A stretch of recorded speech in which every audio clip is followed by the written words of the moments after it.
sundown and salty cheeks. It's not a cute look getting kicked out of the bar when you're no longer 19. Still acting like a child, feeling like nobody gets it. Hi guys, kumusta kayo lahat? Hari here ng Pinoy Nomads. Kumusta? So in today's video ay van tour po tayo ng aming van na pinangalanan po naming Kalayaan or in short Kai. So noong 2020, during pandemic ay binili namin po tong van namin. Ito po ay 2016 Chevy Express extended van. Kaya pala Pinoy Nomads kasi noong 2020 nauso yung nomadic lifestyle ng pandemya. Kami halos yung mga unang Pilipino dito sa States na naging van lifer. Na-feature kami sa isang Facebook video. Na-interview po ako doon. Umabot po yun ng almost 10 million views. Siguro yung iba sa inyo napanood yun about sa nurse na nag-van life yung family. And then, kami yung mga kauna-unahang naging van lifer. Yung pagbaban life namin guys, hindi ko masyadong pinodocument. Lalo na nowadays kasi nakatira na nga kami sa stick and brick house. So, yun lang guys.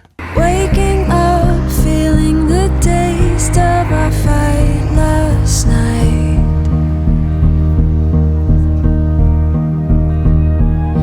Breaking up, making a mess of an all good life.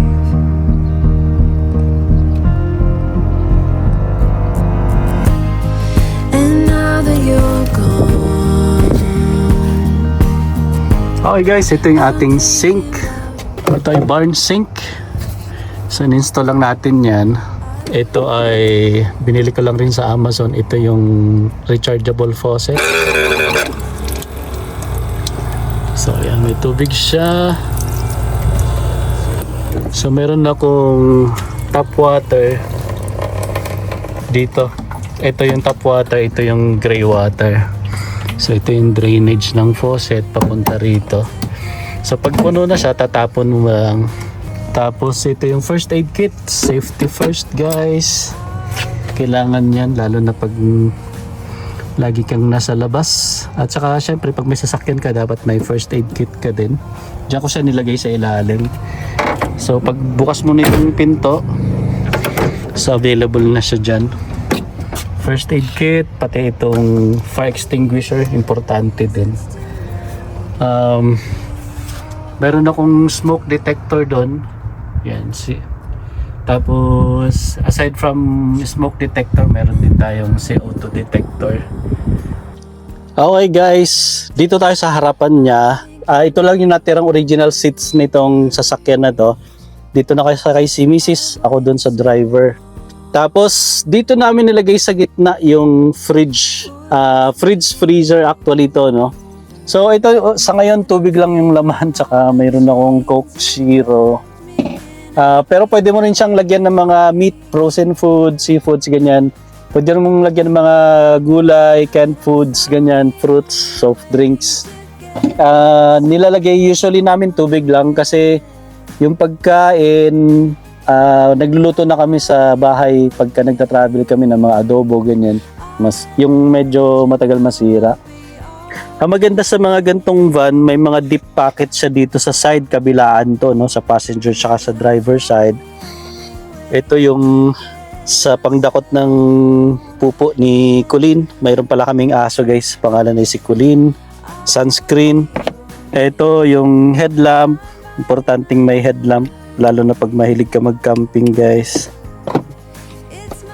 Itong lamp na to, rechargeable lamp din. Ito maganda kasi magnetic siya.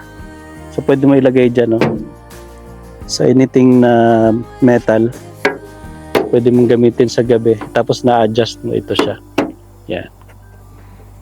So maganda siyang pang camping. Dalawa ito siya. Yung isa yata hindi naka-charge.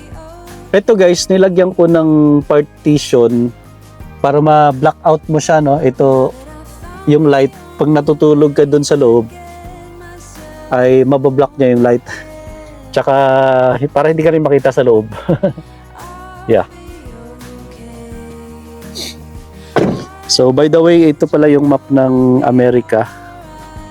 So yun yung mga napuntahan namin so far. So 24 states. So dito naman sa loob guys. So yan yung loob niya.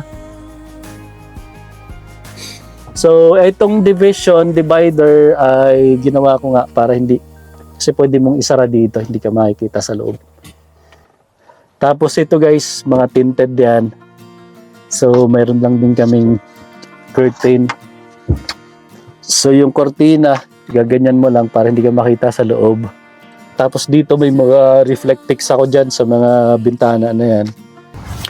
Tapos may mga backlight din tayo na nakakonect sa ating 12 volts battery. Bali 6 yan dyan sa ceiling lights. Ang original na sahig niyan, carpet. So tinanggal ko yung carpet, nilagyan ko ng insulation sa ilalim. Sabay nilagyan ko ng plywood bago pa tong plank na to. Wood plank ito guys. Madali lang yung ikabit. Tapos lagyan ko lang ng trim. Luma na nga itong trim. Yeah. Sa mga gusto kong feature dito guys, itong folding table. So yan. So pwede kang lagyan mo yung laptop mo rito, mag-edit ang videos. So nilagyan ko lang ng folding bracket dito, dalawa siya. So tapos pwede ka rin magluto dito guys, pero nilalagyan namin ng reflectix. Tapos pinapatong yung stove dito para hindi masunog to, kasi laminated lang tong table na to. Pwede mo lagay yung cup, USB, pwede ka rin mag-charge. Nire-refurbish ko lang to. Galing to sa table ng anak ko. So, ginawa ko siyang table dito, which is good. Tapos, may dalawang upuan dito. So, yung isa naka-fold. Dito nakaupo si Colin pag nagbibiyahe kami. Tanggalin ko. Kaya maraming balahibo. Ito, may fan. Na-connect din to sa 12 volts. 12 volts fan lang ito. May dalawa kong hook dyan. Sabitan ng mga jacket or sombrero, ganyan. Katulad yan. Ito, nilagay ko lang din sa likod dito ng kotse ng anak ko. Nilagyan ko panglagyan ng mga abubot. For example, itong torch. Reading light. Rechargeable din tong reading light na to. Yan. Ibang kulay. So kung ayaw mong gamitin yung malaking ilaw, so meron kang ilaw sa gabi, kahit ito lang pag nagbabasa-basa ka dito sa loob ng van. Ito may storage din dito sa ilalim, pero walang laman. Ito na yung aming higaan guys. Ito ay single bed lang actually ito, pero pwede siya maging twin size or double. Hihilahin mo lang tong part na to pag ganun. So itong kama guys, parang lang to, wood slats. Yeah, binili ko lang sa Home Depot yung mga wood, yung na yan, 1x4 yata to, 1x4.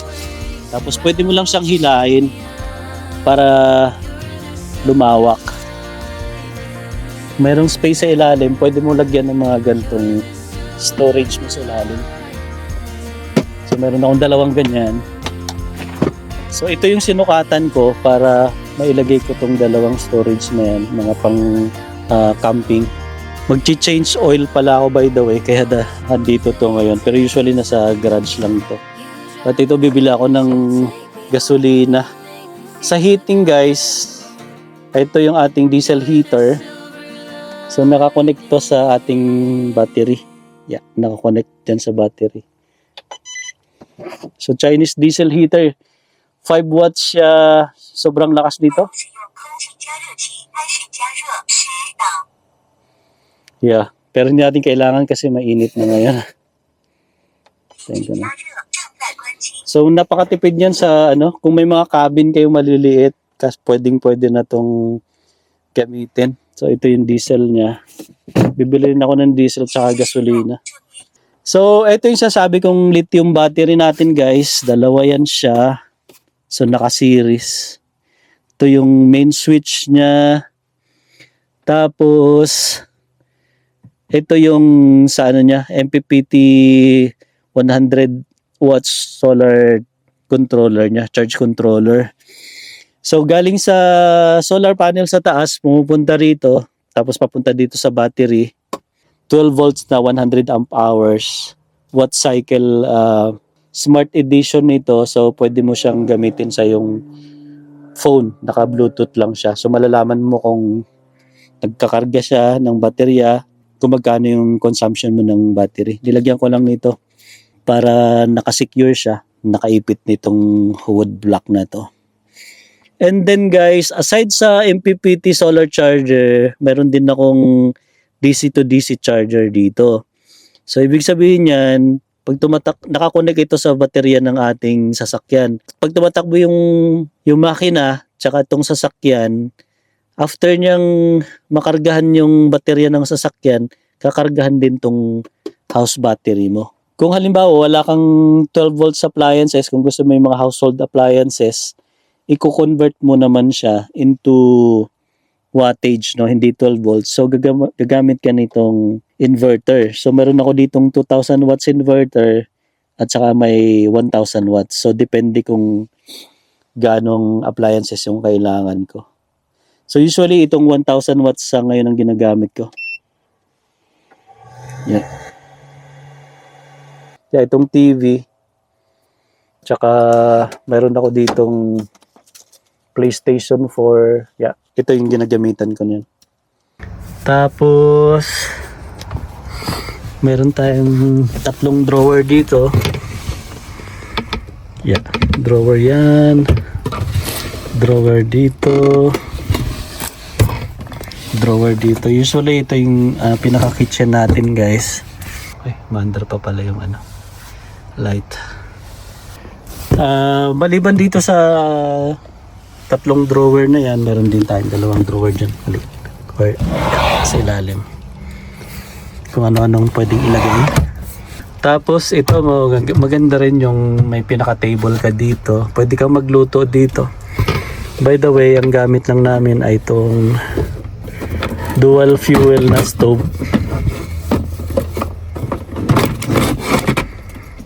Yeah. Yan ang gamit natin dito, guys. And then, itong mga ito, gawa ko lang din yan, hanging cabinet. Yan. Kung ano nilang mga pwedeng ilagay dyan. So, itong van na to, nabili ko sa Texas noong 2020. So, nakarating na siya ng Canada 2 beses. And then, nakaikot na siya ng 24 states so far dito sa US, no? Originally, nung nabili ko siya ay mayroon siyang 100,000 miles. So ngayon, nasa 160, almost 170,000 miles na siya. And so far, so good. Itong Chevy Express van ay pangharabas, kumbaga. Isa to sa mga pinakamatitibay na sasakyan na gawa ng Chevy. So Chevy in general ay magagandang klase ng sasakyan, lalo yung mga truck na Chevy, tsaka yung kentong van. Gamit to sa mga construction, mga pintor, plumbing, ganyan, electrician. Ang pangilalim nito, guys, ay parang truck-based siya, yung platform niya. Kaya super reliable siya. Ang maintenance ko lang halos dito ay change oil lang, mga fluids niya, papalitan mo ng mga fluids couple of months. And so far, super reliable yung kanyang makina. Ang maganda dito kasi extended, so mga 1.5 feet or mga 2 feet siya, longer than the standard size ng Chevy Express van. Ang mga van na pwede nyong bilhin, Chevy, mayroon yung Ford, may Dodge, mayroon din yung mga Sprinter vans, no, yung Mercedes naman yun, no. So mga high top, mayroon din mga low roof na mga van. So eto para sa akin ay the best kasi mas mura, tapos reliable pa, no, wala kang masyadong maintenance. So kasi yung mga Sprinter vans, sobrang mahal, tapos high maintenance din yung mga yon. Kung nagtitipid ka, wala kang masyadong budget. By the way, binili ko lang to dati ng $15,000.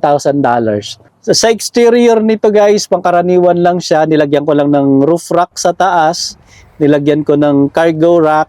And then 100 watt solar panel sa taas. And then mayroon siyang 6x10 awning. Pwede mong ilagay kung may mga canopy ka na pwedeng gamitin for camping, ganyan. Panggatong mo sa taas. And then fuel.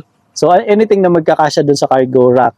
So yun, yung exterior niya wala akong masyadong ginawa. Ito, lagyan ko lang ng sticker ng bundok which is really cool. And para magmukha siyang adventure vehicle. Tapos ito bago na tong ito ay Goodyear Wrangler na na gulong. Pang off-road tsaka on-road siya. 1,000 yata ang bili ko niyan, 4 na pares. So yung mga katrabaho ko pag nakikita nilang nagpa-park ako sa parking lot doon sa hospital or sa cancer center ngayon.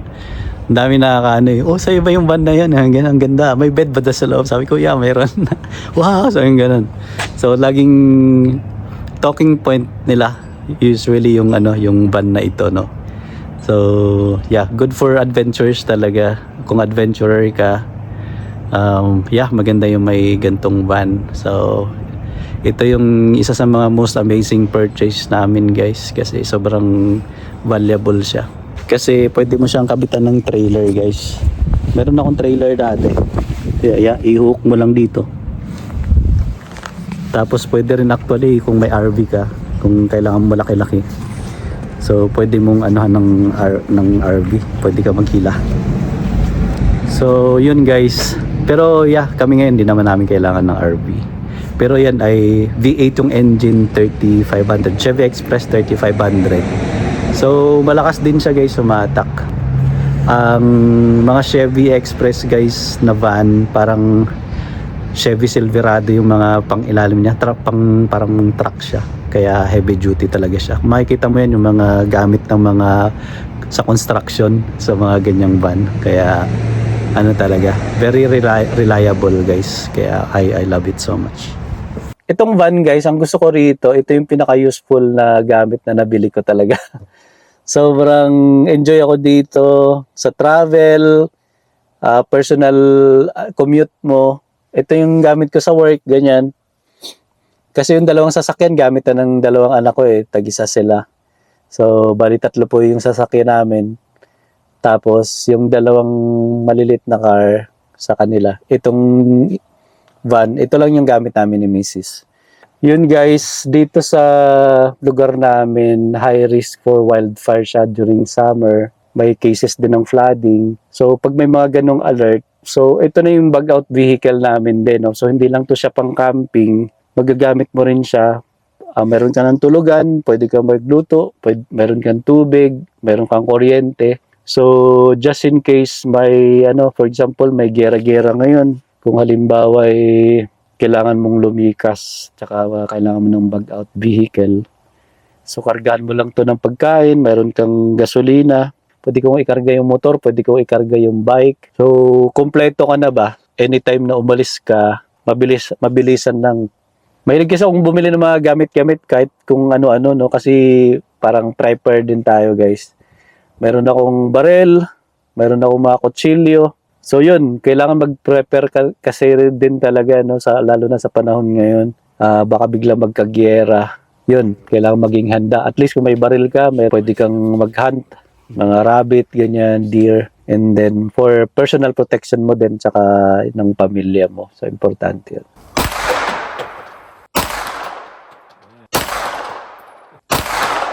Nice.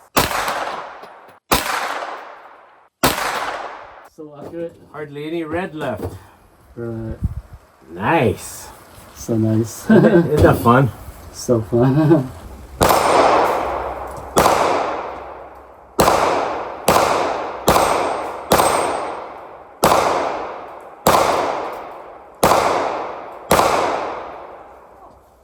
I like that trigger. Here, take that home. Show Jeremiah. Jeremiah what you did. Tell me you did that with your handgun, fast draw. I cannot. Yeah. So see if you can beat this. So much for this. So amazing. This is my handgun, fast draw. Let's see if you can do as good. That's great. It was like, oh. Oh, he's gonna go. Oh, now I want to go shoot with my father-in-law.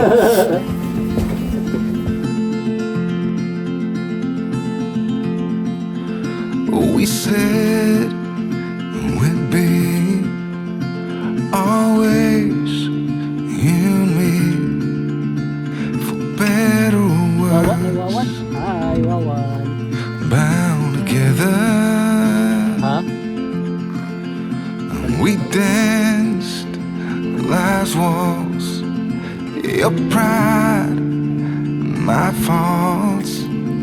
Thought our castles of sand were made to withstand the tide of the ocean. And we were driving right into the sun. And summer was round the corner, forever young. I got lost in your eyes, longing to belong. And it felt like California, here we come.